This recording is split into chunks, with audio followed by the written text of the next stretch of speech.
అందరికీ నమస్తే. సీఎం రేవంత్ రెడ్డి గారు ఇప్పటి వరకు అడ్మినిస్ట్రేషన్ మీద పట్టు రాలేదని మీడియా వాళ్ళు అంటున్నారు నాకు. కానీ మరి ఏం చేయాలని అడుగుతున్నారు. అడ్మినిస్ట్రేషన్ మీద పట్టు రాలేదని ఒప్పుకుంటున్నారు ఆయన. ఎందుకు రాలేదు అనేది సమీక్ష చేసుకోవాలి.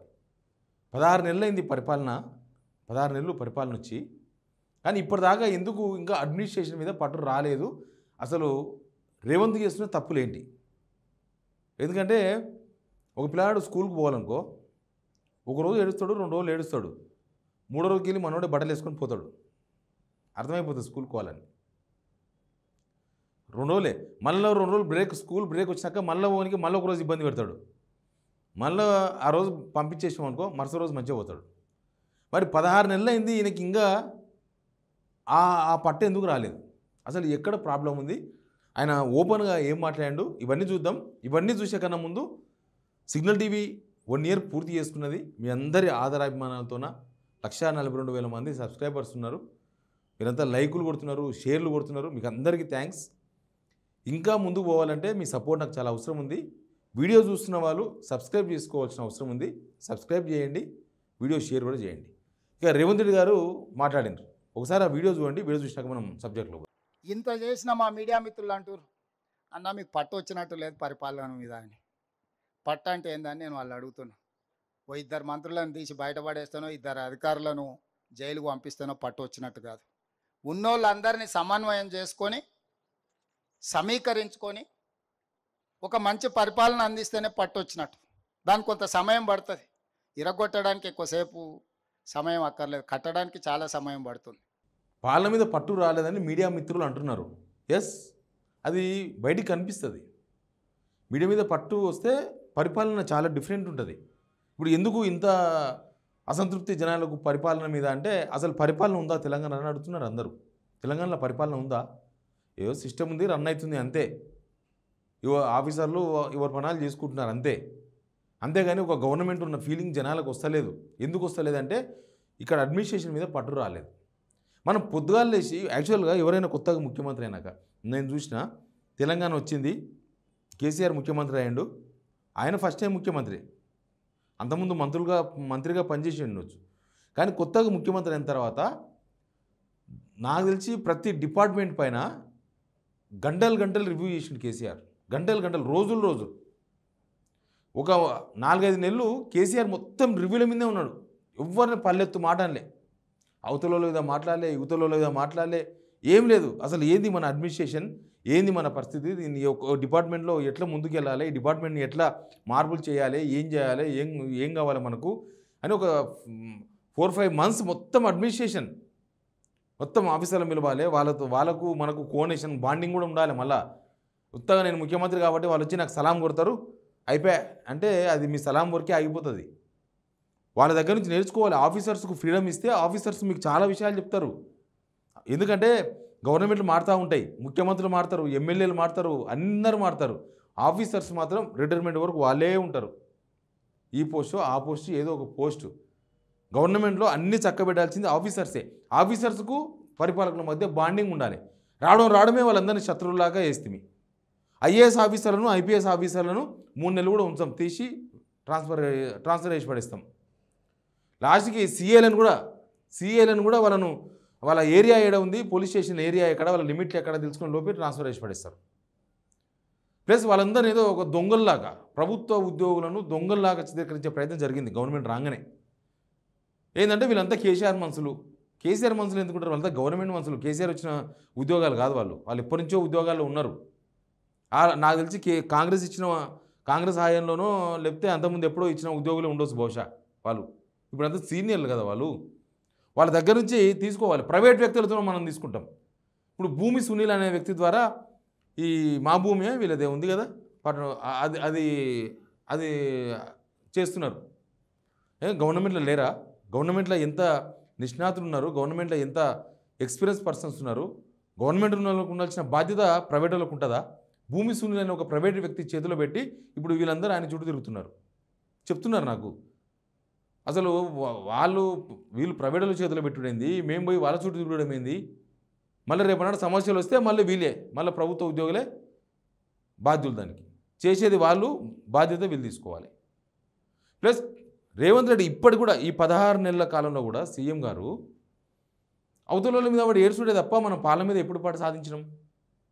పొద్దుగాలు లేస్తే కేసీఆర్ మందు తాగిండు, కేసీఆర్ మందు వాసన చూసిండు, కేటీఆర్ జైలు పంపిస్తాము, హరీష్ రావును అక్కడేస్తాము, వీళ్ళు కబ్జా చేసిండు, సెక్రటరియట్ మీద అవినీతి జరిగింది, దాని మీద విచారణ జరిపిస్తాము, అమరవీరుల మీద విచారణ జరిపిస్తాము.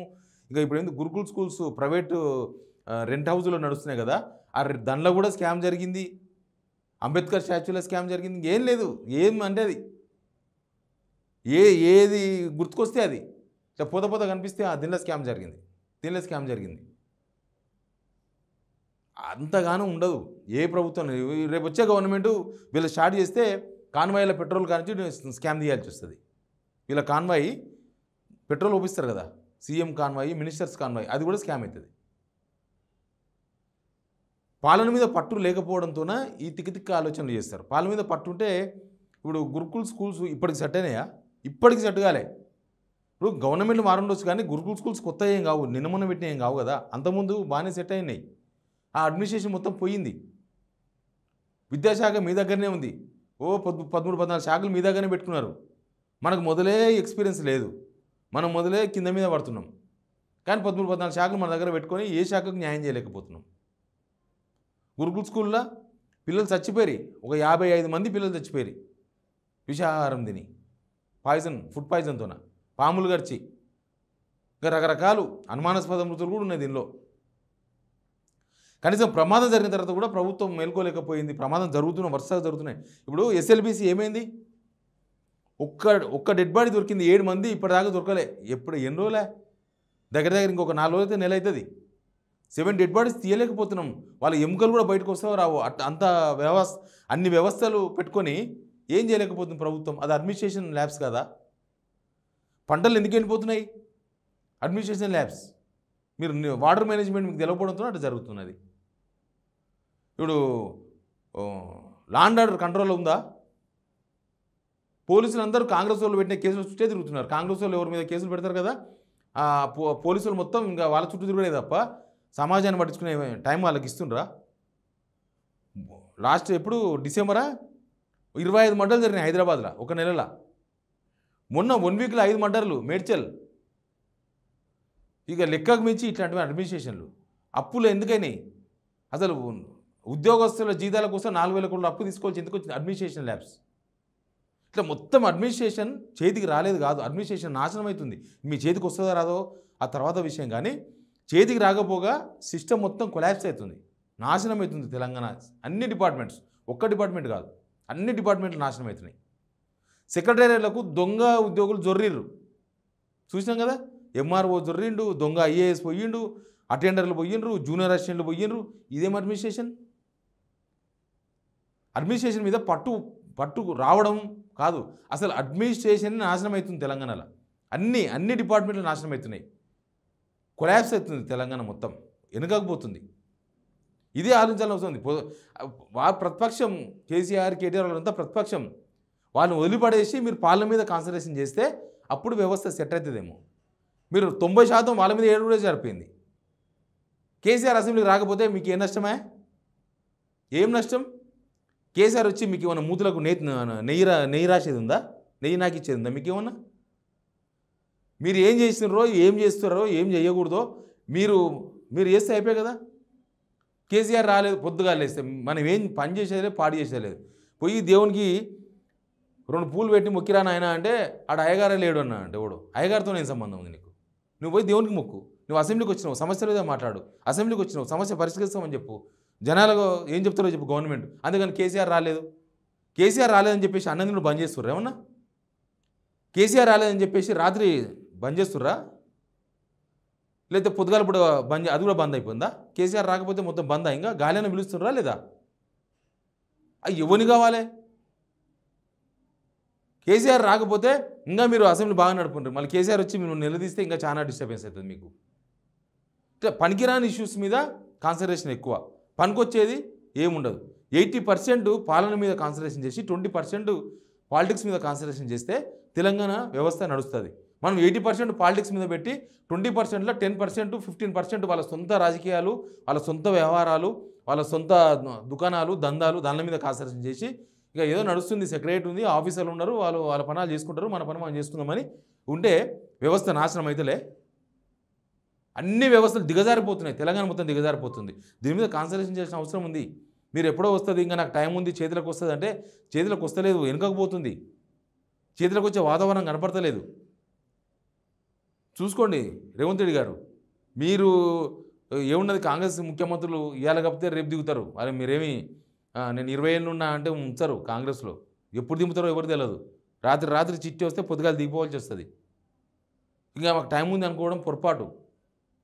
కానీ అడ్మినిస్ట్రేషన్ అయితే మన ఊర్లో గ్రామ పంచాయతీలో సెక్రటరీ, సర్పంచ్ సరిగా లేకపోతే ఏమవుతుంది? నాశనం అవుతుంది గ్రామ వ్యవస్థ మొత్తం. ఎక్కడ చెత్త అక్కడనే, ఎక్కడ నీళ్ళు అక్కడనే, ఎక్కడ మోరు అక్కడనే, ఎక్కడ రోడ్లు అక్కడనే ఉంటుంది ఊర్లో. ఇప్పుడు అట్లే ఉన్నది సర్పంచ్ లేకపోతున్నా. ఇప్పుడు మాకు సీఎం ఉండి కూడా లాభం లేదు తెలంగాణకు, మంత్రులు ఉండి కూడా లాభం లేదు. మీరు ఉండి కూడా తెలంగాణ కూడా ఎక్కడిదక్కడనే అయిపోయింది, చెత్త చెదారం అయిపోయింది.